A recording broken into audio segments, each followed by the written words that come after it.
शाळेच्या चुकीनं विद्यार्थ्यांचे निकाल रद्द झालेत। अदिती हे त्यापैकी एक प्रातिनिधिक उदाहरण। 10वीचा अर्ज आणि कागदपत्रच अवैध ठरवल्यामुळे या विद्यार्थिनीचं शैक्षणिक वर्ष वाया जाणार आहे। मी परीक्षा पूर्ण दिली होती, प्रॅक्टिकल एग्जाम पूर्ण दिला होता आणि ते लोक म्हणताय प्रॅक्टिकल एग्जाम नाही दिलंय, ॲब्सेंट आहे म्हणताय।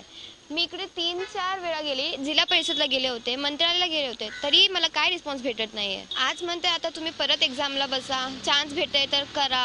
मी आज इकडे आलो तर मला असं समजलं की तुमच्या रिझर्व्ह ठेवण्यात आले, तुमच्या काही डॉक्युमेंट चुकीचं आहे। मी मॅडमला विचारलं की हा चुकीचा असला तर हा तुम्ही आम्हाला का दिला हॉल तिकीट, तर त्यांनी बोलले असं तुमच्या ह्याच्यात लिहिलेलं आहे की तुमच्या चुकीचं असलं तर मी रिझर्व्ह ठेवू शकतो। तो त्याच्याबद्दल आम्हाला काही माहीत नाही आहे। वास्तविक त्या शाळेला मान्यता नसताना त्या शाळेने त्या विद्यार्थ्याला प्रवेश द्यायला पाहिजे नाही आणि ELC देखील इश्यू करायला नाही पाहिजे। अनधिकृत सर्टिफिकेट झाले आणि अनधिकृत सर्टिफिकेट हे पडताळणीमध्ये लक्षात आल्यानंतर त्या विद्यार्थ्यांचे रिझल्ट विथेल्ड करण्यात आलेले। या संदर्भात आपण अधिक माहिती घेऊया आमच्या प्रतिनिधी स्वाती नाईक यांच्याकडून। स्वाती, या शाळेच्या भोंगळ कारभाराचा असा किती विद्यार्थ्यांना फटका बसलेला आहे, नेमकं काय घडलंय?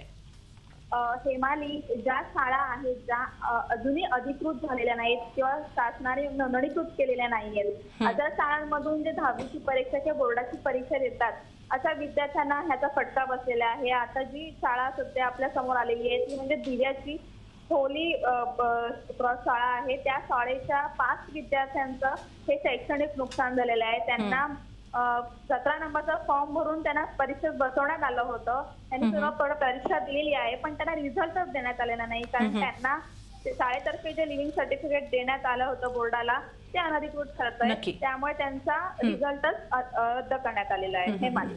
धन्यवाद स्वाती, आपण दिलेल्या या सविस्तर माहितीबद्दल। झी 24 तास रहा एक पाऊल पुढे।